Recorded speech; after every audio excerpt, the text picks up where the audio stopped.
WhatsApp use பண்ணக்கூடாது, Twitter use பண்ணக்கூடாது, YouTube பார்க்கக்கூடாது. இதெல்லாம் சொல்ல போறாங்க. கண்டிப்பா நான் சொல்ல போறதில்ல. அனைவருக்கும் உள்ள உரிமையை நீங்களும் கண்டிப்பாக உபயோகப்படுத்திக் கொள்ளலாம். அதில் எந்த மாற்று கருத்தும் இல்லை. இங்க எத்தனை பேர் வழக்கறிஞர்கள் படிக்கணும்னு சொல்லி ஆசைப்படுறீங்க? How many years want to become a lawyer? உங்களோட டிஎன்பிஎஸ்சி எக்ஸாம் நீங்க கிளியர் பண்றதுக்கோ யூபிஎஸ்சி எக்ஸாம் கிளியர் பண்றதுக்கோ ஒரு பொருட்டாவே இருக்காது. அதுக்கு நீங்க செய்ய வேண்டியதெல்லாம் பட்டிமன்றம் பேசாதான் நீங்கள் அதற்கான ஒரு நல்ல அதையும் தாண்டி இந்த மார்க் 8 என்பது இந்த 8 என்ற எண்ணை கூட 8ஆவது உயரத்திற்கு உங்களால் செல்ல முடியும் என்பதுதான் இந்த மார்க் 8 என்பதை அவர்தான் செய்யப்பட்டு பதிவு செய்திருக்கிறார்.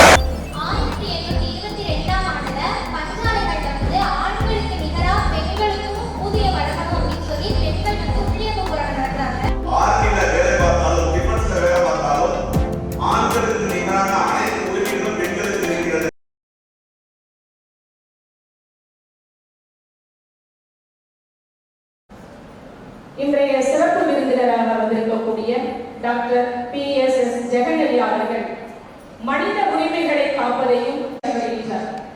லஞ்சம், ஊழல், மது, புகையிலை, புற்றுநோய் இல்லாத தேசத்தை உருவாக்கிட வேண்டும் என்றும் சட்ட உரிமைகள் கழகம் என்னும் அமைப்பினை கடந்த 2013ஆம் ஆண்டு நிறுவி தற்போது 1 லட்சம் உறுப்பினர்களுடன் 300க்கும் மேற்பட்ட வழக்கறிஞர்களையும் கொண்டு தமிழகம் முழுவதும் சட்ட ரீதியான பிரச்சனைகளுக்கு தீர்வு ஏற்படுத்தி தந்து கொண்டிருப்பவர்.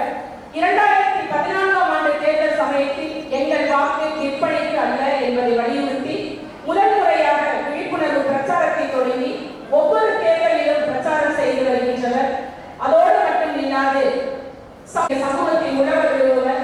தற்பொழுது 2020 மகளிர் தினத்தை ஒட்டி பெண்களுக்கான உரிமைகளை இவ்வையகத்தில் எடுத்தாளக்கூடிய மனதின் உறுதியும் வாழ்க்கையில் இனிமையும் நினைவில் நன்மையும் என கனவினை மெய்ப்பட வைக்கும் கருத்து மிகு காவலர் அவர்களை சிறப்புரையாற்ற அன்போடு அழைக்கின்றோம்.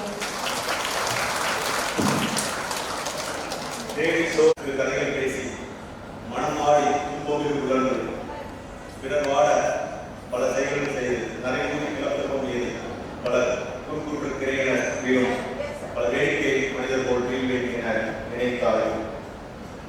எங்கள் வாழ்வும் எங்கள் பலமும் மங்காத தமிழ் என்ற சங்கையை வாழ்வு முடிசார்ந்த மன்னர் மற்றும் உள்ளோர் முடிவில் ஒரு பிடி சாம்பலாய் எனக்கு கிடைத்த பெருமைகள் ஒரு பெருமையாக கருதி கொண்டு தான் வாழ்ந்த காலத்தில் தனக்கு சொந்தமான ஒரு 300 ஏக்கர் நிலத்தையும் அந்த காலத்திலே 1950s ஒரு 50 லட்சம் ரூபாய் பணத்தையும் கொடுத்து தான் சார்ந்த சமூகம் மட்டுமல்லாமல் தான் பிறந்த இந்த தமிழகத்தில் ஒரு முக்கிய அங்கமாக இருக்கும் இந்த காரைக்குடி பகுதியில் உள்ள மக்கள் எல்லோரும் உயர்கல்வி படிக்க வேண்டும், அடிப்படை கல்வி படிக்க வேண்டும் என்று அன்று இருந்த பாரத பிரதமருடன் கரம் சேர்ந்து ஒரு மிகப்பெரிய கல்வி சாம்ராஜ்யத்தை உருவாக்கி தந்திருக்கும் ஐயா அழகப்பா அவர்களை நினைவு கூர்ந்து இந்த நிகழ்ச்சியை துவங்குகிறேன்.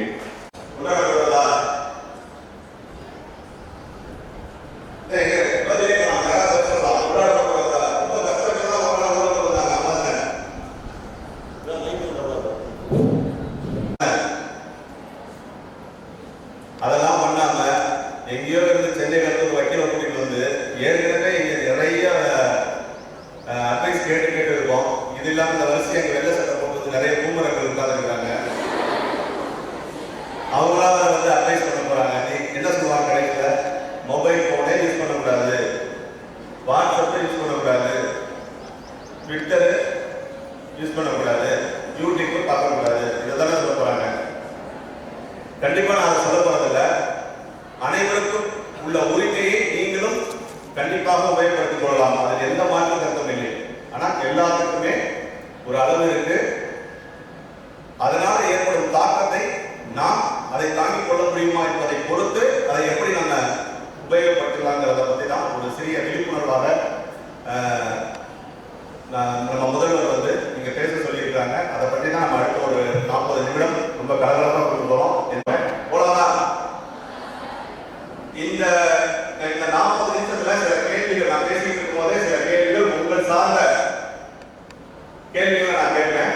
அந்த கேள்விக்கு சரியான பதில் சொன்னா எங்க சட்டமன்ற கழகத்துல வந்து இந்த பொறுப்பாளர்கள் வந்திருக்காங்க. சிங்கப்பெண் விருதாக அந்த பரிசு கொடுப்பார்கள். ரொம்ப சிம்பிளா தான் கேள்வி, ஈஸியா சொல்ல பேசக்கூடிய கேள்விகளா இருக்கு. இங்க எத்தனை பேர் வழக்கறிஞர்கள் படிக்கணும்னு சொல்லி ஆசைப்படுறீங்க? How many here want to become a lawyer? எதிர்க்கலாம். எது கேட்க மாட்டேன், கான்ஸ்டிடியூஷன் பத்தி கேட்க மாட்டேன். Very good, very good. வருங்கால வழக்கறிஞர் நிறைய இருக்காங்க. 4, 7, 8, 9, 10, 11, 12. இந்தியாவை ஆண்ட பெரிய பெரிய அரசியல்வாதிகள், பெரிய பெரிய தலைவர்கள் எல்லாமே வழக்கறிஞர்களாக இருந்தவர்கள் தான். நம்ம மகாத்மா காந்தியடிகள் ஏன் இந்த கல்லூரியின் தாளாளர், இந்த கல்லூரியை உருவாக்கிய மாபெரும் மனிதர் அழகப்பா கூட லண்டன்ல போய் வழக்கறிஞராக படித்தவர் தான். ஒரு வழக்கறிஞராக தான் மக்களுக்கு தேவையான அதாவது ஒருத்தருக்கு ஒரு பிரச்சனைனா நேரம் காலம் பார்க்காமல் அவருக்காக தன் தோளை கொடுக்கும் வழக்கறிஞர்களால் தான் முடியும், சட்டம் பெற்றவர்களால் தான் முடியும். உங்கள் அனைவருக்கும் என் மனமார்ந்த வாழ்த்துக்களை தெரிவித்துக் கொள்கிறேன். உங்களுக்கு ஒரு அருமையான வாய்ப்பு இருக்கு. முன்னாடிலாம் வழக்கறிஞர் நீங்க படிக்கணும்னா பிஏ படிக்க எல்எல்பி கோர்ஸ் மாத்திருக்காங்க. 7 வருடங்கள் நீங்கள் குறைந்தது வழக்கறிஞராக பணியாற்றிய பின்புதான் நீதித்துறையில நீதிபதியாக தேர்வு எழுத முடியும். ஆனா இப்பெல்லாம் நீங்க வழக்கறிஞர் நீதிபதி தேர்வு எழுதுவதற்கான அருமையான வாய்ப்பை ஏற்படுத்தி கொடுத்திருக்கிறார்கள். உங்களோட லட்சியத்தை வழக்கறிஞராக நான் ஆவேன் என்று சொல்வதோடு மட்டுமல்லாமல் நான் ஒரு மாவட்டத்திற்கு சிறந்த நீதிபதியாக வருவேன் என்று வைத்துக் கொள்ள வேண்டும் என்ற என் கருத்தை வலியுறுத்தி உங்கள் அனைவருக்கும் பாராட்டுகிறேன். எத்தனை பேர் யூபிஎஸ்சி எழுதணும்னு ஆசைப்படுறீங்க? டிஎன்பிஎஸ்சி 1 2 3 4 5 6 7 8 9 10 14. யூபிஎஸ்சி தேர்வு எழுதுவதற்கு நீங்க எப்படி உங்களை தயார் செய்து கொள்ள வேண்டும்? எத்தனை பேர் அதை நீங்க ட்ரை பண்ணிட்டு வரீங்க? 14ல 3 பேர் மட்டும். Very good. உங்களுக்கு என் வாழ்த்துக்களையும் வணக்கங்களையும் தெரிவித்துக் கொள்கிறேன். இந்த யூபிஎஸ்சி அந்த டிஎன்பிஎஸ்சி குரூப் 1 குரூப் 2 எக்ஸாம் இதை என்றால் நான் நிறைய ஐஏஎஸ் ஐபிஎஸ் ஆஃபீஸரோட நெருங்கிய பழகிய வாய்ப்புகள் எனக்கு கிடைச்சிருக்கு. அவங்கலாம் பார்த்தீங்கன்னா எந்த மெனக்கெடுகளும் இல்லாதவங்க தான். ரொம்ப அடித்தர மட்டத்தில் எக்கனாமிக்கா ரொம்ப புவர் பேக்ரவுண்ட் வந்தவங்க தான் நிறைய சாதிச்சிருக்காங்க. அதனால பொருளாதார பின்புலம் உங்களோட டிஎன்பிஎஸ்சி எக்ஸாம் நீங்க கிளியர் பண்றதுக்கோ இல்லை யூபிஎஸ்சி எக்ஸாம் கிளியர் பண்றதுக்கோ ஒரு பொருட்டாவே இருக்காது. அதுக்கு நீங்க செய்ய வேண்டியதெல்லாம் நூலகங்களை நீங்கள் பயன்படுத்திக் கொள்ள வேண்டும். இப்ப நான் வர்றதுக்கு முன்னாடி இந்த கேம்பஸ் வர்றதுக்கு முன்னாடி புதிதாக வளர்த்தங்கம் என்ற ஒரு நூலகத்தை மரியாதைக்குரிய முன்னாள் நிதியமைச்சர் ப. சிதம்பரம் அவர்கள் சொந்த நிதியிலிருந்து ஒரு 13 கோடி ரூபாய் கொடுத்து அந்த கட்டடத்தை கட்டி கொடுத்துருக்காங்க. நம்ம மாண்புமிகு தமிழக முதலமைச்சர் அவங்க கலந்து கொடுத்துருக்காங்க. அது போன்ற நூலகங்களை நீங்கள் பயன்படுத்திக்கணும். தினமும் கரண்ட் அஃபேர்ஸ் அதாவது நிகழ்காலத்தில் நடக்கக்கூடிய அனைத்து தகவல்களையும் பின்கத்திற்குள்ள வச்சுக்கணும். இந்த கல்லூரியில் படித்த ஒரு மாணவி யூபிஎஸ்சி சர்வீஸ் எக்ஸாம்ல ஐஎஸ்எஸ் செலக்ட் பண்ணி ட்ரைனிங் போயிருக்காங்க. அந்த மாணவிக்கு மனமார்ந்த வாழ்த்துக்கள்.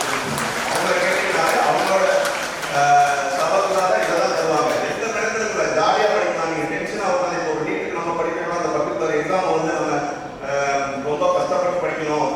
சிலபஸ்ல இருந்து +2 வரைக்கும் எந்த காரணத்தை கேட்பாங்கன்னு தெரியாதுன்னு சொல்லிட்டு நீங்க டென்ஷன் ஆக வேண்டிய அவசியமே கிடையாது. நீங்கள் அந்தந்த கால சூழ்நிலையில் நடந்த நிகழ்வுகளை அப்பப்ப நீங்க பதில்களை தவறாமல் நீங்கள் உங்கள் உள்மனத்துக்குள் ஆழ்மனத்துக்குள் பதிய வைத்துக் கொண்டால் இது போன்ற போட்டி தேர்வுகளை எளிமையாக கடந்து நீங்களும் ஐஏஎஸ் ஆகவோ ஐபிஎஸ் ஆக முடியும் என்ற இந்த தருணத்தை தெரிவித்துக் கொண்டு உங்கள் முயற்சிக்கு என் வாழ்த்துக்களையும் நீங்கள் வெற்றியிடுவதற்கு என் வாழ்த்துக்களையும் தெரிவித்துக் கொள்கிறேன். நன்றி. கொண்டாடுறதுல கொண்டாடுறோம்னா கோலப்போட்டி தான் கொண்டாடுறதா அர்த்தம் இல்ல, பேஷன் ஷோ தான் கொண்டாடுறோம். இந்த மகளிருக்கு வெறும் அவர்கள் கோலம் போடுவதற்கும் சமையல் செய்வதற்கும் இந்த பேஷன் ஷோ நடத்துவதற்கும் மட்டுமானவர்கள் அல்ல என்பதை சொல்வதற்கு இன்னைக்கு நிறைய ஒரு வைரலான வீடியோ திருமதி பர்வீன் சுல்தானா பேசுற ஒரு வீடியோ நிறைய இன்னைக்கு மகளிர் தினத்தை ஒட்டி பரவி நிறைய பரப்பப்பட்டு வருகிறது. அது போன்ற ஒரு மிகப்பெரிய பட்டிமன்ற பேச்சாளர் தான் நீங்கள். அதற்கானவர்கள் அல்ல. அதையும் தாண்டி இந்த மார்ச் 8 என்பது இந்த 8 என்ற எண்ணை கூட எட்டாத உயரத்திற்கு உங்களால் செல்ல முடியும் என்பதுதான் இந்த மார்ச் 8 என்பதை அவர்தான் செய்யப்பட்டு பதிவு செய்திருக்கிறார். ஏன்னா நீங்க கண்டிப்பா ரெஸ்பிரேஷன் இருக்கும். இதே ஆணாக இருந்தால் அவருக்கு எல்லா வகையிலும் அவங்க பேரண்ட்ஸ் சப்போர்ட் பண்ணுவாங்க, நெய்பர் சப்போர்ட் பண்ணுவாங்க. பட் பெண்ணுக்கு அந்த சப்போர்ட்ஸ் கிடைக்கிறது கிடையாது. கல்லூரி முடிந்த பின்பே அந்த கல்லூரி இறுதி ஆண்டுகளிலே அலைன்ஸ் பார்க்க ஆரம்பிச்சுருவாங்க. எக்ஸாம் முடியறதுக்குள்ளே பெரும்பாலான பெண்களுக்கு திருமணம் நடந்து வருகிறது. இதுதான் இன்னைக்கு இருக்கக்கூடிய சூழ்நிலை. அதையும் தாண்டி நம்ம வந்தோம்னா நிறைய பாலியல் வன்கொடுமைகள், பொது வெளியில் பெண்ணுக்கு சமமான அங்கீகாரம் இல்லை. இங்கே கல்லூரி பொதுவெளியில் நான் பேசிட்டு இருக்கும்போது சொன்னேன், இந்த அழகப்பா செட்டியார் மூலம் தான் நான் படித்தேன், நான் ஒரு கல்லூரியோட முதல்வராக இருந்திருக்கிறேன்னு சொல்லி அந்த பெருமையான தருணத்தை நினைவு கொண்டாங்க. ஆனால் இந்த கல்லூரியில் 2100 மாணவர்கள் படிக்கிறீங்க, 1100 மாணவர்கள் இருக்காங்க. ஆனால் சமமான வேலை வாய்ப்பு பார்த்தீங்கன்னா ஃபேக்கல்டி பார்த்தீங்கன்னா 54 மேல் இருக்காங்க, 26 ஃபீமேல் தான் இருக்காங்க. அந்த இடத்துல வேலை வாய்ப்பு சமமான நிலை இன்னும் இந்த இந்தியாவில் கிடைக்கல என்பதை நம்ம ஒரு வருத்தமான செய்தியாக தான் இங்கே பதிவு செய்ய வேண்டியிருக்கிறது. இந்த மார்ச் 8ஆம் தேதி கொண்டாடக்கூடிய இந்த மகளிர் தினம் எப்ப முதல் கொண்டாடப்படுறது யாருக்கா தெரியுமா? தெரிஞ்சவங்க பதில் சொல்லலாம். எப்பமா?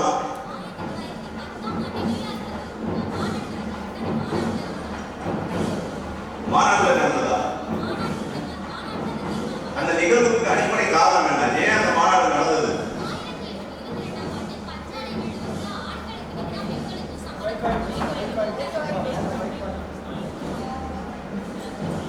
தகவல் சரியான தகவல் தான், எல்லாரும் கேட்டுக்கோங்க.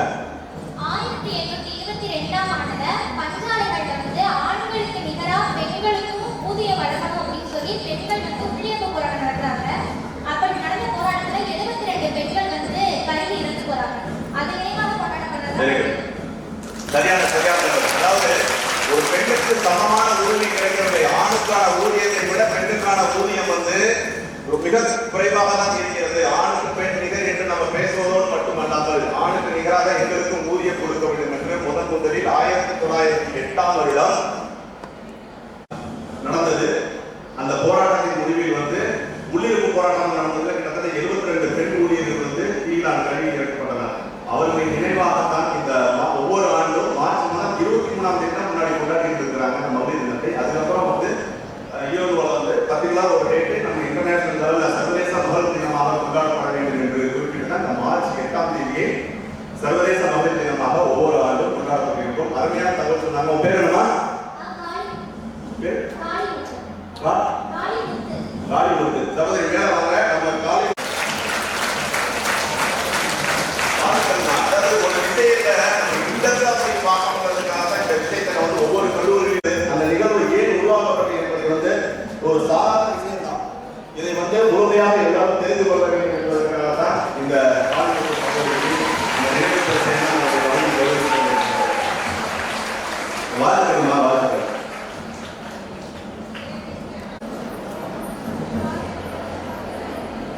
ஆண்கள் இருக்காங்க, பல்வேறு டிபார்ட்மெண்ட் ஒர்க் பண்றாங்க, தனியார் நிறுவனங்கள் ஒர்க் பண்றாங்க. அவங்களுக்கு எல்லா விதமான உரிமைகளும் கொடுக்க ரொம்ப சிம்பிளான கேள்வி.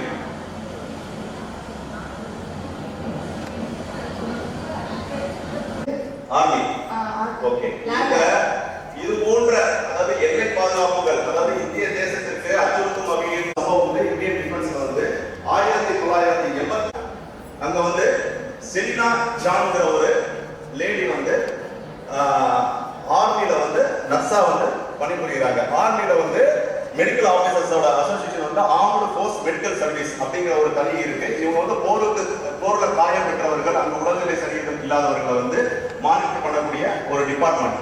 இதுல அவங்க நர்சிங் ப்ரொஃபஷனா ஜாயின் பண்றாங்க. 1973ல ஜாயின் பண்ண 76ல ஜாயின் பண்றாங்க. 1982ல அவங்க வீட்டுக்கு லீவுக்கு வரும்போது அவங்களுக்கு பெரியவங்கலாம் சேர்ந்து திருமணம் செய்து வைக்கிறாங்க. அவர்கள் திருமணம் செய்து விட்டார் என்பதற்காக அவர்கள் பணி இடைநீக்கம் செய்யப்பட்டு ஒரு ஆர்மியில வேலை பார்க்கிறவங்க, டிஃபென்ஸ்ல வேலை பார்க்கிறவங்க திருமணம் செய்வதற்கு பெண்கள் திருமணம் செய்வதற்கு அவரை டெர்மினேட் பண்ணி வீட்டுக்கு அனுப்பிடுறாங்க. அதற்கு எதிராக அவர் 1980 ஆர்மியில வேலை பார்த்தாலும் டிஃபென்ஸ்ல வேலை பார்த்தாலும் ஆண்களுக்கு நிகரான அனைத்து உரிமைகளும் பெண்களுக்கு இருக்கிறது என்று அவங்க ஒரு நீதியை பெற்றுத்தந்து அவங்களுக்கு அந்த பணி இடைநீக்கம் செல்லாது என்று அவருக்கு கொடுக்க வேண்டிய அரியர் பணத்தோடு சேர்ந்து அவங்க ஒரு ஜட்மெண்ட் நடந்தது. கிட்டத்தட்ட ஒரு 60 லட்சம் ரூபாய் ஜட்மெண்ட் வாங்கினாங்க. அதுக்கு அப்புறம் தான் இந்த முதலாக செலினா ஜான் மூலமாகத்தான் டிஃபென்ஸ்ல ஆணுக்கு நிகராக பெண்ணும் திருமணம் செய்து கொள்ளலாம், குழந்தை பெற்றுக் கொள்ளலாம்ங்கிற ஒரு நீதி நிலைநாட்டப்படும். இதே மாதிரி நிறைய யூபிஎஸ்சி எக்ஸாம்ல கேட்பாங்க, மனசுல பதிவு வச்சுக்கோங்க. அவங்க பேர் வந்து செலினா ஜான். சுப்ரீம் கோர்ட்ல அவங்களுக்கு நீதி கிடைத்தது 1988 அவங்க தாக்கல் செய்யப்பட்டார். சுப்ரீம் கோர்ட் அந்த மனு வந்து 2000 கடும் போராட்டங்களுக்கு மத்தியில தான் அவங்களுக்கு கிடைச்சதுங்கிறது தான். மார்ச் 8ஆம் தேதி கொண்டாடக்கூடிய மகளிர் தினமா இருக்கட்டும், இந்த ஆணுக்கு பெண் சமமான ஊதியம் கிடைக்கணும்னு கொடுத்தாங்க. அதன்படிதான் இதில் வந்து ஆலோசனை வந்து அன்பாய் அறத்தோடு படிக்க வேண்டும் என்ற ஒரு நல்ல நோக்கத்தோடு இந்த கல்லூரி செயல்பட்டு சொன்னாங்க. உங்களுக்கு மனமார்ந்த வார்த்தைகளை தெரிவித்துக் கொள்கிறேன். அடுத்து பார்த்தீங்கன்னா என்னென்ன மாதிரியான டொமஸ்டிக் பெண்களுக்கு எதிரான குற்றங்கள், கிரைம் அகேன்ஸ்ட் விமன், அதை பத்தி நான் பேச போறேன்னு சொன்னாங்க மேடம். கிரைம் அகேன்ஸ்ட் விமன் என்னென்ன இருக்கு, எத்தனை பேருக்கு தெரியுது? லா படிக்க போறீங்க. லா படிச்சவங்க மட்டும் தான் தெரிஞ்சுக்கணும்னு அவசியம் கிடையாது. யூபிஎஸ்சி எக்ஸாம்ல பார்ட்டிசிபேட் பண்ண போறவங்க மட்டும் தான் தெரிஞ்சுக்கணும்னு அவசியம். Harassment, child marriage, teasing. Google போன்ல பாத்தீங்களா? சொல்லுங்க.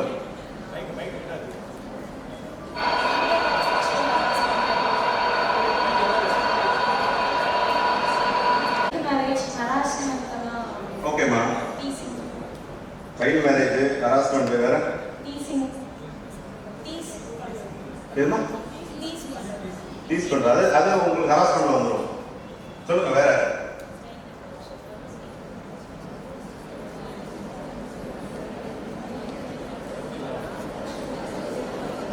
சரி, 2 கேள்விக்கு பதில் சொன்னாங்க. நீங்க பெண்களோட பிறப்பு விகிதம் குறைஞ்சனாலதான் ஆண்கள் அதிகமாகி பெண்கள் வந்து குறைவா இருக்கிறதுனாலதான் இது மாதிரி நிறைய பாலியல் குற்றங்கள் நடக்குது. நல்ல கைகள் எல்லாரும் கைகள். அதாவது எனக்கு முழுமையாக பதில் தெரியுதோ இல்லையோ, தெரிஞ்ச விஷயத்தை நான் தெளிவாக சொல்லி சகோதரி கைகள் சொன்னாங்க. அந்த தைரியம் தான் இனிஷியேட் பண்றதா ஒரு புஷ் ஆரம்பத்தில் இருக்கிறதா வந்து ஒரு பெண்ணுக்கு தேவையான ஒரு பேசிக்கான பதவியும் எனக்கு தெரியும் என்னால் முடிவுன்றதை சொல்லியிருக்காங்க சகோதரி கைகள். நான் சொன்ன மாதிரி இந்த 5 வகையான பெண்களுக்கு எதிரான குற்றங்கள்ல முதல் குற்றம் வந்து பெண் சிசு கொலை. அதாவது ஒரு பெண் வந்து, ஆனா அந்த பெண்ணு தான் அந்த தவறை செய்யறாங்க. ஒரு குழந்தை பிறப்பதற்கு முன்பு அந்த குழந்தை கருவிலேயே வந்து அது ஆணா பெண்ணா என்று தெரிந்து கொண்டு அந்த பெண்ணா இருந்தால் கருவிலேயே அழிப்பது வந்து ஒரு பெரிய குற்றமாக கருதப்பட்டு வந்தது. அதற்காக தான் இந்த பெண் சிசு கொலையை வந்து இந்த பெண்களுக்கு எதிரான குற்றங்களாக வந்து இதில் வகையை செய்திருக்காங்க. இது முதல் குற்றம். அதுக்கடுத்து பாத்தீங்கன்னா இந்த சைல்ட் மேரேஜ், 18 வயசுக்கு கீழே பெண்ணாக இருந்தால் 18 வயது பூர்த்தியாக இருக்க வேண்டும். ஆணாக இருந்தால் 21 வயது பூர்த்தியாக இருக்க வேண்டும். இந்த ஏஜுக்கு கீழே வந்து திருமணம் செய்து வைப்பது பெண்களுக்கு எதிரான ஒரு குற்றமாக கருதப்பட்டு இந்த கிரைம் அகேன்ஸ்ட் விமன்ல வந்து அதுவும் இருக்கு. நல்லா புரிஞ்சுக்கணும். இப்போ வந்து கிரைம் அகேன்ஸ்ட் விமன்ல இருக்க நடக்க வாய்ப்பு இல்லை. ஏன்னா ஏஜ் குரூப் கேட்பாங்க. இது போன்ற திருமணத்திற்கு யார் குழந்தையாக இருக்காங்களோ, குழந்தையாக இருப்பவர்கள் அனைவரும் மீதும் வழக்கு பதிவு செய்யப்படுகிறதுனா நிறைய சட்ட சீர்திருத்தங்கள் கொண்டு வந்துட்டாங்க. ரொம்ப உஷாரா இருக்கணும். உங்க பேரண்ட்ஸ்க்கு நீங்க அதை வலியுறுத்தணும், உங்க தெரிஞ்சவங்களே அதை சொல்லணும். ஸோ நான் என்ன சொல்லியிருக்கேன், பெண் சிசு கொலையை பற்றி சொல்லியிருக்கேன். 8 வரதட்சணை கொடுமைகள் தான் நிறைய நடக்குது. இதை தடுக்க வேண்டும் என்பதற்காக தான் 1969ஆம் வருடம் வந்து இந்த டவுரி ப்ரொஹிபிஷன் ஆக்ட் வந்து கொண்டு வந்தாங்க. அதை நல்லா தெரிஞ்சுக்கணும். இதெல்லாம் பெண்களுக்கு எதிரான வன்கொடுமைகள், பெண்களுக்கு எதிரான. இது மிக முக்கியமாக தெரிந்து கொள்ள வேண்டும். செக்ஷுவல் வயலன்ஸ் இது எங்க அதிகமாக நடக்குதுன்னா, பெண்கள் நீங்க கஷ்டப்பட்டு படிக்கிறீங்க, டாப்பர்ஸ் ஆகுறீங்க, ஒரு நல்ல கம்பெனில பிளேஸ் ஆகுறீங்க, அது கவர்மெண்ட் ஆஃபீஸாக இருக்கட்டும் இல்லை பிரைவேட் ஆஃபீஸாக இருக்கட்டும், உங்களுக்கு ஆணுக்கு அப்புறம் உங்களுக்கு மேலே இருக்கக்கூடிய அதிகாரி அவரோட அதிகார துஷ்பிரயோகத்தை பயன்படுத்தி உங்களுக்கு பாலியல் தொல்லைகள் கொடுத்து கொண்டிருக்கிறார்கள். அதை தடுப்பதற்காக தான் இந்த கிரைம் அகேன்ஸ்ட் விமன் ஒரு விஷயம் என்ன பண்ணிருக்காங்கன்னா, பாஷ் ஆக்ட், POSH ஆக்ட் 2013 கொடுத்திருக்காங்க. இந்த பாஷ் ஆக்டை பற்றி எத்தனை பேருக்கு தெரியும்? அதோட அப்ளிகேஷன் தெரியுமா? தெரிஞ்சா சொல்லலாம். பரிசு கொடுக்க சொல்றேன். POSH நீங்கள் தெரிந்து கொள்ளக்கூடிய ஒரு அடிப்படை சட்டம். நிறைய ப்ரொஃபசர்ஸ் இருக்கீங்க, அசோசியேட் ப்ரொஃபஸரா இருக்காங்க, நீங்களும் சொல்லலாம். இந்த பாஷ் ஆக்ட் பத்தி தெரிஞ்சதுன்னா எல்லாரும் தெரிஞ்சு கொள்வதற்காக இந்த கேள்வியை நான் கேட்கிறேன். எல்லாருமே ஸ்டூடெண்ட்ஸ்க்கு, ப்ரொஃபசர்ஸ்க்கு நீங்களும் சொல்லலாம். பாஷ் ஆக்ட் 2013 அப்படின்னா என்ன? பெண்கள் தெரிந்து கொள்ள வேண்டிய அடிப்படை சட்டம். ஏன்னா நீங்க எல்லாம் படிச்சுட்டு வீட்டுக்கு போய் கல்யாணம்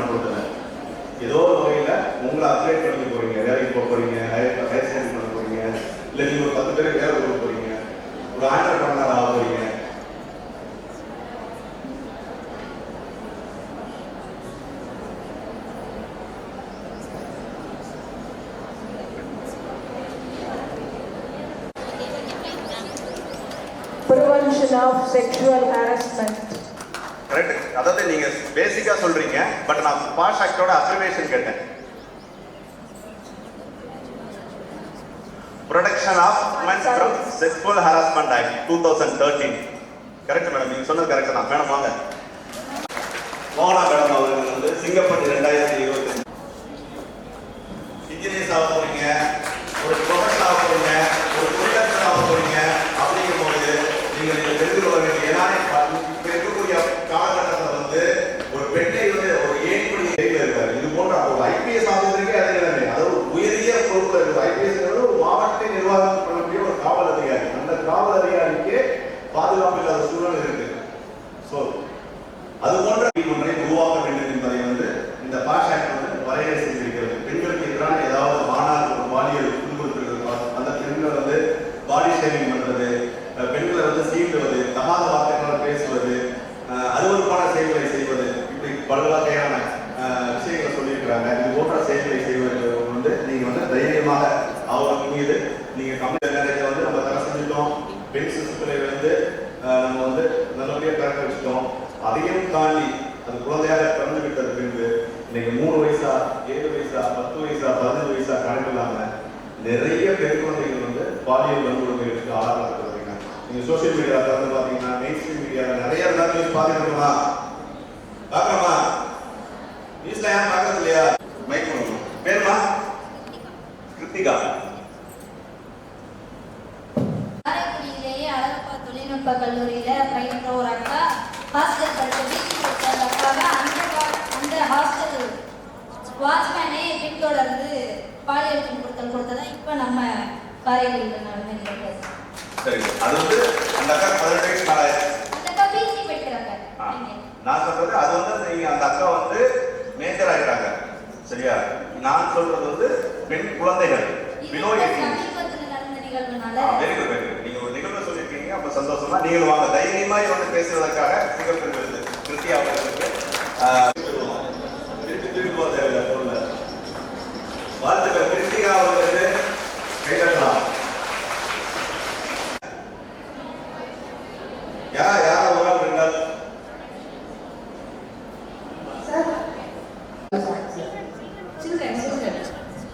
okay. Protection of women from sexual offence act.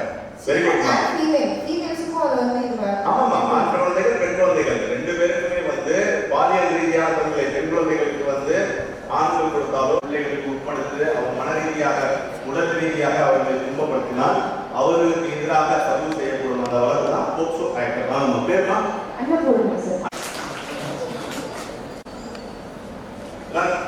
நல்ல வளர்த்த கைகள் கொடுக்கலாம். டாக்டர் திருமலாதீசன் வந்து ஒரு டென்டல் டாக்டர், டென்டிஸ்ட். உங்க பகுதியில் இருக்கிற காரைக்குடியில கல்யாண கிளினிக் வச்சிருக்காங்க. ஒரு சோசியல் ஆக்டிவிஸ்டும் கூட 2 கிளினிக் வச்சிருக்காரு. அவங்க மனைவியும் டென்டிஸ்ட் பார்க்குறாங்க. இலவசமா வந்து அவங்க டயக்னாஸ் பண்றாங்க. மிக குறைந்த கட்டணத்தில் வந்து பல் சம்பந்தமான பிரச்சனைகளுக்கு வந்து அவங்க வைத்தியம் பண்ணி கொடுக்குறாங்க. பயன்படுத்திக் கொள்வதில் தாராளமாக பயன்படுத்திக் கொள்ளலாம். நன்றி டாக்டர் திருமலாதீசன். குழந்தைகளுக்கு எதிரான பாலியல் ரீதியான துன்புறுத்தல் அச்சுறுத்தலுக்கு எதிராக பதிவு செய்யப்படும் வழக்குனா இந்த போக்சோ ஆக்ட். ஸோ பேசிக்காக தெரிந்து கொள்ளக்கூடிய விஷயங்கள் தான் இந்த 5 விஷயங்கள். பெண் குழந்தைகளுக்கு எதிரான பெண் சிசு கொலை, பெண் குழந்தை திருமணம் சம்பந்தமாக யாராவது ஈடுபட்டால் அவர்களுக்கு வந்து அதிகபட்ச தண்டனையாக 14 வருடங்களும் தூக்கு தண்டனையும் மரண தண்டனையும் விதிக்கக்கூடிய ஒரு வாய்ப்பு இருக்குது. இது போன்ற ஒரு சட்டங்களை வந்து இந்திய அரசும் தமிழக அரசும் உங்கள் பாதுகாப்புக்காக உருவாக்கி கொண்டிருக்கிறார்கள். ஆனால் நம்ம பாதுகாப்பை பயன்படுத்திக்கிறோமா? எத்தனை பேர் சோசியல் மீடியாவில் இருக்கீங்க? இன்னொரு 10 மினிட்ஸ் லாஸ்ட் வந்து தண்டனைகளை அதிகபட்ச தண்டனையாக ஏன் பெண்களை பின்தொடர்ந்து வந்தாலே உங்களாட்ட சிறை தண்டனைங்கிறத கூட அவங்க கொண்டு வந்திருக்காங்க. உங்கள் பாதுகாப்புக்காக மேலும் மேலும் மேலும் வந்து சட்டங்களை வந்து சீர்திருத்திக் கொண்டிருக்கிறார்கள். ஆனால் இதை நம்ம பயன்படுத்திக்கிறோமா? அந்த வரையறைக்குள்ள இருக்கிறோமா? நம்ம அந்த கட்டுப்பாடோட வாழ்றோமா? எல்லா சுதந்திரமும் கொடுக்கப்பட்டிருக்கிறது. இங்க நம்ம பெண்ணியத்தை பத்தி நிறைய பேசுறோம், பெண் சுதந்திரத்தை பத்தி நிறைய பேசுறோம். ஆனால் முதல் முறையாக ஒரு கல்லூரியில் வந்து நிறைய கைகள், நீங்க உண்மையை சொல்றீங்களா பொய் சொல்றீங்களான்னு தெரியல, உண்மையாக இருந்தால் வரையறுக்கப்படக்கூடிய ஒரு விஷயம். உங்க கல்லூரி முதல்வருக்கு தான் பாராட்டு. நான் நிறைய கல்லூரிகளை போய் பேசுறேன். இந்த யூபி எத்தனை பேர் இன்ஜினியர்ஸ் கேட்கும் போது அவங்க ஒன்றா கை தூக்கும். அதுக்காக தான் அந்த சோசியல் மீடியாவில் நான் 10 மணிக்கு மேலே இருக்க மாட்டேன். எத்தனை பேர் உண்மையிலேயே வரவேற்கப்படக்கூடிய ஒரு விஷயம் தேவையில்லை நமக்கு. காலையில் நம்ம மொபைல் ஆன் பண்ணுறோம், வாட்ஸ்அப் போகிறோம், அப்படியே ஃபேஸ்புக் போகிறோம், அப்படியே இன்ஸ்டா ரீல்ஸ் பார்க்குறோம். 2 மணி நேரம் ஆயிடுது. ஈவன் நம்ம வாஷ்ரூம் இருக்கும்போது கூட போன கையில் தூக்கி வரோம். கரெக்டு தானே? நேரத்தில் தூங்கக்கூடிய ஒரு 7லேருந்து 9 மணி நேரம், 7 மணி நேரம் 9 மணி நேரம் தூங்குறீங்களான்னு தெரியல. எந்த காலேஜ் ஸ்டூடெண்ட்ஸும் நான் பார்த்த வரைக்கும் ஏன் என்னோட தெரியும் ஃபோன் வச்சு சொல்கிறாங்க. திருப்பி 5 மணிக்கு நான் அலாரம் சொன்னேன். முதல்ல பார்த்து சோஷியல் மீடியா தான். ஸோ இது போன்ற சூழலை தான் நம்ம வந்து ஒரு கட்டுப்பாடு. What is digital arrest? நம்ம அரெஸ்ட் கேள்விப்பட்டுருவாங்க. உங்களுக்கு எதிராக ஒருத்தர் வந்து உங்களை வந்து ஒரு மாதிரி ரீதியான குடும்பத்தில் சொல்றாரு, உங்களை பின்தொடர்ந்து வர்றாரு, இன்வெஸ்ட் பண்றாருன்னா அவரை வந்து நீங்க கம்ப்ளைண்ட் கொடுத்தா கம்ப்ளைண்ட் விசாரிச்சு விசாரணையின் முடிவில் வந்து அவர் தவறு செஞ்சிருந்தா வழக்கு பதிவு செய்து அவரை கைது செய்றாங்க.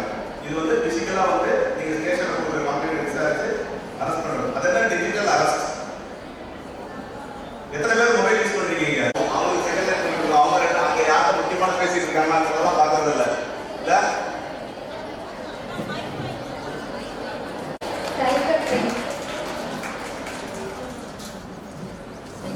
சைபர் கிரைம் சொல்றாங்க.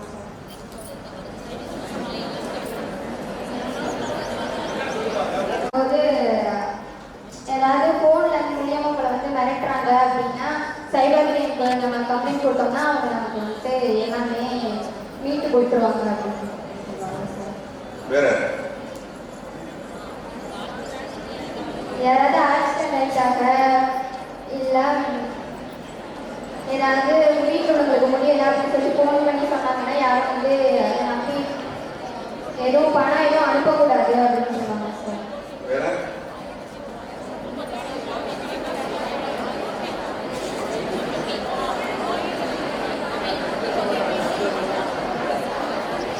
1930 அந்த நம்பருக்கு வந்து ஃபோன் பண்ணி சொல்லணும். Very good. இந்த சைபர் கிரைம், அதாவது இந்த டிஜிட்டல் அரெஸ்ட் பண்றவங்க, அதாவது இந்த சைபர் குற்றங்கள், இந்த சோசியல் மீடியா நிறைய யூஸ் பண்றோம், நிறைய வந்து பேங்க் டிரான்சாக்ஷன் பண்றோம். இது ஏதாவது ஒரு குற்றத்தில் வந்து நம்மளை வந்து பாதிப்படைஞ்சிருக்கோம், அதில் விக்டிமா நம்ம இருந்தோம்னா எங்க கம்ப்ளைண்ட் பண்ணணும்னா இந்த சைபர் கிரைம் 193 சாதனா அவர்களுக்கு நம்ம வந்து எதிர்காலத்தை வாழ்வோம் எடுத்துக்காட்டு. நம்ம கால் பண்றோம், என்னன்னே தெரியாம ஒரு தூக்கங்க கட்டுற மாநிலத்தை யாருக்கோ கால் பண்றோம், அவங்க எடுத்தா பேசுவோம், அந்த காலம் பின்னாடி என்ன வாய்ஸ் கேட்குது, நம்ம என்ன அப்படிங்கிறதுலாம் ஒரு அலர்ட்டா இருக்கணும், அவேரா இருக்கணும். அதை வந்து இந்த சாதனா சகோதரி செய்திருக்கிறார். அவருக்கு என் மனமார்ந்த நன்றியை தெரிவித்துக் கொள்கிறேன். இன்னைக்கு டிஜிட்டல் ஆகி மயமாக்கிவிட்ட இந்த உலகத்துல நிறைய இருக்கிறாங்க. அதில் முதல்ல டிஜிட்டல் அரெஸ்ட், அது மாதிரி சைபர் ஸ்பேஸ். நம்ம எல்லாம் படிச்சு முடிச்சுட்டு வேலைக்கு போகிறோம். கரெக்டா இப்போ நீங்க டிகிரி முடிச்சிட்டீங்க, உங்களுக்கான பேசிக்கான சம்பளத்துக்கு ஒரு விஷயம் நிர்ணயிப்பாங்க. ஒரு கேம்பஸ்ல வராங்க, கேம்பஸ் இன்டர்வியூ வந்து ஒரு பிகாம் படிச்சவங்களுக்கோ ஒரு பிஎஸ்சி படிச்சவங்களுக்கோ மாசம் வந்து ஒரு 20,000 ரூபாய், சிடிஎஸ் வந்து ஒரு 2,40,000 முடிச்சலாமா? வேணாமா? அது உங்களுக்கான விஷயம். இந்த சோசியல் மீடியால நடக்கக்கூடிய இந்த குற்றங்கள் 2 வகையாக நான் வந்து உங்களுக்கு சொல்ல போறேன். நீங்க தெரிந்து கொள்ள வேண்டிய விஷயம், இதுல நிறைய உங்க பேரண்ட்ஸ் சஃபர் ஆயிருக்காங்க, உங்களோட நெய்பர் சஃபர் ஆயிருப்பாங்க, உங்களோட ரிலேஷன் சஃபர் ஆயிருப்பாங்க. ஒன்று வந்து இந்த சைபர் த்ரெட். என்னன்னு பாத்தீங்கன்னா சைபர் ஸ்பேஸ் சொல்றாங்க. அதாவது ஒரு 2 லட்சம் ரூபாய் சம்பளம் ஆகக்கூடிய ஒரு தகுதியுள்ள நபருக்கு திடீர்னு ஒரு டெலகிராம்ல வந்து ஒரு அட்வர்டைஸ்மெண்ட் வருது. உங்களுக்கு வந்து நீங்க பிகாம் முடிச்சிருக்கீங்களா, பேசிக்கான கம்ப்யூட்டர் உங்களுக்கு நாலேஜ் இருக்கா, உங்களுக்கு வந்து மாசம் 2 லட்சம் ரூபாய் சம்பளம் தர சொல்லி ஒரு ஆசை வார்த்தையை கூறுகிறாரு. ஸோ அதை பார்த்துட்டு நம்ம அந்த சைட்ல போயிட்டு நம்ம அப்ளை பண்ணும்போது வேலை வந்து அப்ளை பண்ணி வாங்கிக்கணும்னு சொல்லிட்டு உங்களுக்கு வேலை கொடுக்கறதுக்காக உங்களோட பாஸ்போர்ட் எல்லாத்தையும் பெற்றுக்கொண்டு அவங்களே அவங்க சொந்த செலவுல டிக்கெட் கொடுத்து உங்களை வெளிநாடு கொடுக்குறாங்க. இது போன்ற சம்பவங்கள்லாம் நிறைய நடந்திருக்கு. நாங்களே பிரச்சனைகள் இருக்கா, குற்றங்கள் நடக்குதா, இந்த டிஜிட்டல் மயமாகி உலகத்துல இது போன்றலாம் நடக்குதா அப்படிங்கிறது வந்து விட்டு என்ன முடிக்கிற ஒரு விஷயம் தான் கேள்விப்பட்டிருக்கோம். இந்த இன்வெஸ்ட்மெண்ட் ஸ்கேம், அது மாதிரி sex transaction scam, QR code scam, அப்புறம் வந்து ஓடிபி ஏர்டெல்ல இருந்து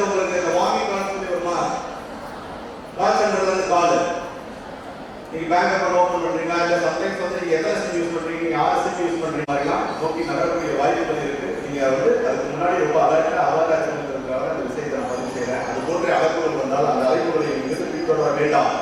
யாரும் ஆசை வார்த்தைக்கூடி நம்ம வந்து அந்த சர்க்கிள்ல க்ளோஸா கொண்டு வரலாம். நீங்க அது ஒரு நாலேஜ் ஆக்டிவேட் பண்ணதுக்கு அப்புறம் நீங்க தைரியமா 1 லட்சத்தை வந்து 3 லட்சமா இன்வெஸ்ட் பண்ணுவீங்க. இல்லைன்னா உங்க ஃப்ரெண்ட்ஸ் 9 லட்சமா கடன் வாங்கி 10 லட்சமா இன்வெஸ்ட் பண்ணுவீங்க. அந்த 10 லட்சத்துக்கு 20 லட்சமா ப்ராஃபிட் கொடுக்கலாம். பட் நீங்க ப்ராஃபிட் அமௌண்ட்ல எந்த சூழ்நிலையும் விட்ரா பண்ண முடியாது. அது ஒரு டெண்டர் வச்சிருப்பான். நீங்க இப்பதான் ஒரு 3 மந்த்ஸ் கழிச்சு தான் விட்ரா பண்ணணும்னு சொல்லிட்டு அவன் கண்டிஷன்ஸாக வச்சிருப்பான். ஸோ நீங்க மறுபடியும் இன்வெஸ்ட் பண்ணிட்டே இருக்கீங்க. புக் வேல்யூல மட்டும் உங்களோட ப்ராஃபிட் வந்து ஏறிட்டே போகும். உங்களால் உங்க சக்திக்கு மீறி நீங்கள் எல்லாத்தையும் கடன் வாங்கி உங்களோட தமிழகத்தில் படித்த தமிழக இளைஞர்கள் அவங்க கன்வெர்ட். ஸோ இது போன்ற மிடில் ஈஸ்ட் நாடுகள் உட்காந்துட்டு அங்கே இருந்து இந்தியர்களை டார்கெட் செய்து நம்ம வந்து சேவிங்ஸ் வச்சிருக்கிற பணத்தை சுரண்டி கொள்ளையடித்து இந்த சைபர் குற்றங்களுக்கு பயன்படுத்தி கொண்டு அந்த பணத்தை ஏமாற்றும் நபர்கள் தான் வந்து சைபர் ஸ்லேவ்ஸ் சொல்றாங்க. இன்னைக்கு எம்ப்ளாய்மெண்ட் இருக்கக்கூடிய மிகப்பெரிய த்ரெட் எப்படி பெண்களுக்கு எதிரான நிறைய குற்றங்கள் வந்து நிறைய வந்துட்டே இருக்கும். இது மாதிரி சைபர் ஸ்லேவ்ஸ் நிறைய உருவாக்கி வராங்க. அதாவது இன்னைக்கு வேலை வாய்ப்பு இல்லாமல் இருக்கக்கூடிய இந்திய இளைஞர்களை குறிவைத்து அவர்களை வெளிநாட்டு வேலை வாங்கி தரேன், அதிகப்படியான சம்பளம் வாங்கி தரேன்னு சொல்லிட்டு அவங்களை கூட்டிட்டு போயிட்டு இந்த மாதிரி ஸ்கேம்ஸ் யூஸ் பண்ணிட்டு உங்களை வந்து மோசடியாளர்களை உருவாக்கி விட்டு நீங்க இந்தியாவுக்கு போகணும்னு சொன்னா கூட உங்க பாஸ்போர்ட்டை கொடுக்கறது கிடையாது. கிட்டத்தட்ட 1000க்கும் மேற்பட்ட இந்திய இளைஞர்கள் அங்க அடிமையாக வேலை செய்து கொண்டு இருக்கிறார்கள். 1000 இல்ல 1 லட்சத்துக்கும் மேற்பட்ட இந்திய இளைஞர்கள் வந்து அடிமையாக அங்க வேலை செய்து கொண்டு இருக்கிறார்கள். இதுல வந்து ஒரு 1000 பேரை தான் இந்தியன் கவர்மெண்ட் வந்து இது வரைக்கும் செக்யூர் பண்ணி கொண்டு வந்திருக்கிறாங்க. இது வந்து நியூஸ். இது வந்து நானா கற்பனை செய்து கொள்ளக்கூடிய சொல்லக்கூடிய ஒரு செய்தி இல்லை. நீங்கள்லாம் டெய்லி நியூஸ் பேப்பரோ இல்லை நியூஸோ பார்த்தீங்கன்னா இந்த செய்திகள் உங்களை கடந்து சென்றிருக்கும் போது கண்டிப்பாக நீங்கள் டெக்னாலஜி வந்து இன்னைக்கு நிறைய நம்ம அடாப்ட் பண்ணிக்கிட்டோம். கரெக்டா? ஆர்டிஃபிஷியல் இன்டெலிஜென்ஸ் எத்தனை பேர் கேள்விப்பட்டிருக்கீங்க? இப்போ நம்ம ஒரு வாட்ச் வாங்க போறோம்னு சொல்லிட்டு கூகுளில் போய் சர்ச் பண்றோம், இந்த பிராண்ட் வாட்ச் வாங்க போறோம்னு சொல்லி நம்ம அறியாம நம்ம வந்து டெலிகிராம்லயோ யூடியூப்லயோ இருக்கு. சரியா? இந்த டிஜிட்டல் அரெஸ்ட் ஒன்று கேள்விப்பட்டிருக்கீங்களா? நான் ஏற்கனவே சொன்னேன் டிஜிட்டல் அரெஸ்ட். அதாவது ஜெட் ஏர்வேஸ் எத்தனை பேருக்கு தெரியும்?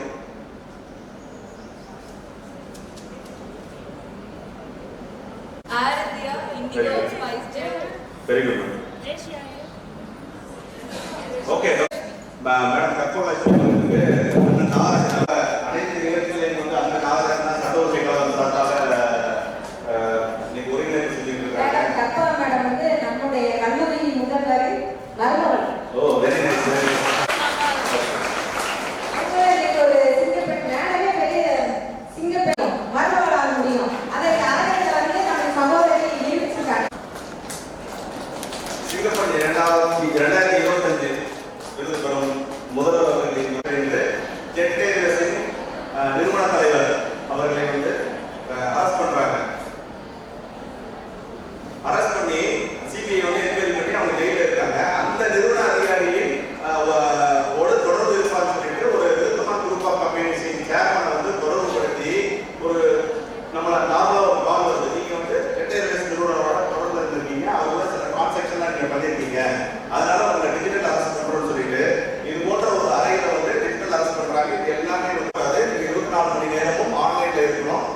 உங்களை வந்து சிபிஐ ஆஃபீஸர் என்கொயரி பண்ணுவாங்கன்னு சொல்லிட்டு இன்னைக்கு ஏஐ டெக்னாலஜி மூலமா ஏன் சொல்ல வரேன்னா நம்ம வாழ்க்கையோட தொடர்பு கொள்ளக்கூடிய ஒரு விஷயம். இதை நீங்க நல்லா புரிஞ்சுக்கணும்.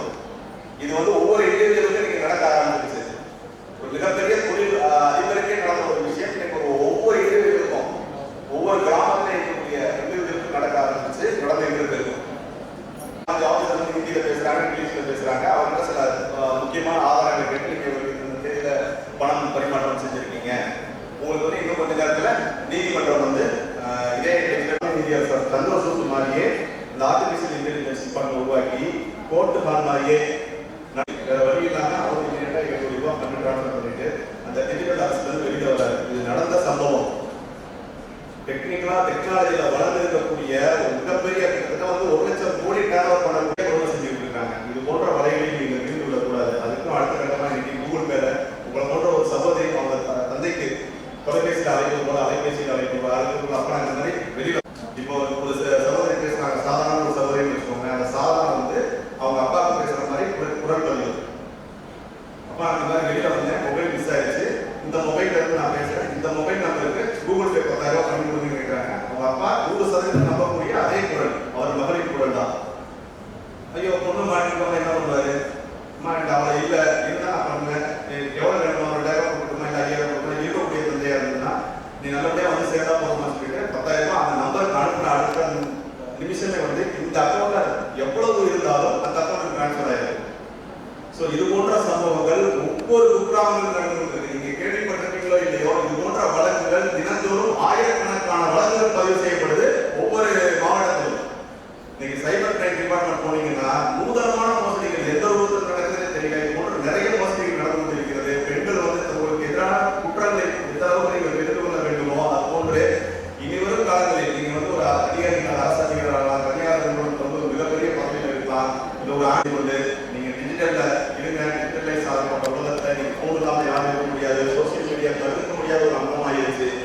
இருந்தாலும் இது போன்ற பாதுகாப்பான விஷயங்களை நீங்க செஞ்சுக்கணும். அது மாதிரி போன்ல நீங்க என்ன தகவல் பரிமாற்றம் செய்தாலும் ஏதாவது ஒரு வகையில உங்க போன்ல ஏதாவது ஒரு இடத்துல போய் அது ஒளிந்திருக்கும் என்பதை நீங்க மறந்துக்க கூடாது. அதனால இந்த தேவையில்லாத பிரைவேட் போட்டோ ஷேர் பண்றது, உங்களோட அந்தரங்க விஷயங்களை நீங்க தெரிவிப்பதெல்லாம் ஆண் நண்பர்களுக்கோ இல்ல உங்கள் பெண் தோழிகளுக்கோ தயவு செய்து நீங்க செய்யாதீங்க. இந்த ஒரு விஷயத்தை மட்டும் உங்ககிட்ட ரொம்ப கான்கிரீட்டா நான் சொல்றேன். இது போன்ற வழக்குகள் என் நண்பர்களாக எங்கள் துணை சொல்லிருக்காங்க. நிறைய வழக்குகள் வந்து பாதிப்பு ஏற்பட்ட பின்பு அந்த பாதிப்பை வந்து நிவர்த்தியே செய்ய முடியாது. காதல் செய்யும் 5 வருடங்கள் கழித்து கூட அந்த மொபைல் வந்து எடுத்து ஷேர் பண்ணியிருக்காங்க. இது போன்ற நிறைய குடும்ப பெண்கள் வந்து பாதிப்படைஞ்சிருக்காங்க. என்னோட புத்தகத்துல நிறைய அதை நான் மேற்கோள் காட்டி எடுத்துக்கிறேன். தயவு செய்து சோசியல் மீடியா நீங்க யூஸ் பண்ணுங்க, தப்பு இல்லை. போன் யூஸ் பண்ணுங்க, தப்பு இல்லை. ஆனா உங்களுக்கான கட்டுப்பாடை நீங்களே விதித்துக் கொள்ள வேண்டும். எந்த சூழ்நிலையிலும் உங்கள் பெண் தோழிகளுக்கோ ஆண் நண்பர்களுக்கோ உங்கள் சம்பந்தமான அந்தரங்க புகைப்படங்களையோ அந்தரங்கமான விஷயங்களையோ பதிவு செய்யாதீர்கள் என்பதை தருணத்தில் கேட்டுக்கொண்டு இந்த அருமையான வாய்ப்பை ஏற்படுத்தி கொடுத்த எனது சட்ட உரிமைக்காக உடன்பிறப்புக்கும் பேராசிரியர்களுக்கும் உங்கள் நேரம் பொறுமையாக கேட்டு தொடர்ச்சிக்காக நம்ம போகல மன்னிச்சுக்கோங்க. அனைவருக்கும் என் மனமார்ந்த நன்றிகளை பார்த்துக்களையும் தெரிவித்துக் கொண்டு விடைபெறுகிறேன். கடைசியாக ஒரே ஒரு உறுதிமொழி, ஒரு 2 வார்த்தைகள் எல்லோரும் எழுந்து நின்று நான் சொல்வதை விரும்பி சொல்லுமாறு தாழ்மையுடன் கேட்டுக்கொள்கிறேன். இதை எல்லாருமே 2026 ஓட்டு போட போறீங்களா? இதுவரைக்கும் எத்தனை பேர் ஓட்டு போட்டிருக்கீங்க? பிஜி ஸ்டூடெண்ட்ஸ் இருக்கீங்களா? சரி, முதல் வாக்காளர்களாக கிட்டத்தட்ட 90% பேர் 2026 வந்துட்டோம். எல்லாருமே ஒரு உறுதிமொழி எடுக்கலாமா? உறுதிமொழி எடுக்கிறத கண்டிப்பா ஃபாலோ பண்ணணும். சரியா? சரி, கை நீட்டிக்கலாம். 2026 ஆண்டு முதல் முறையாக வாக்கு செலுத்த செல்லும் நான் எந்த சூழ்நிலையிலும் நான் செலுத்தும் வாக்கிற்கு பணம் வாங்க மாட்டேன். என் வாக்கு விற்பனைக்கு அல்ல. எனக்கான தலைவரை பணம் வாங்கிக் கொண்டு நான் தேர்வு செய்ய மாட்டேன். என் வாக்கு விற்பனைக்கு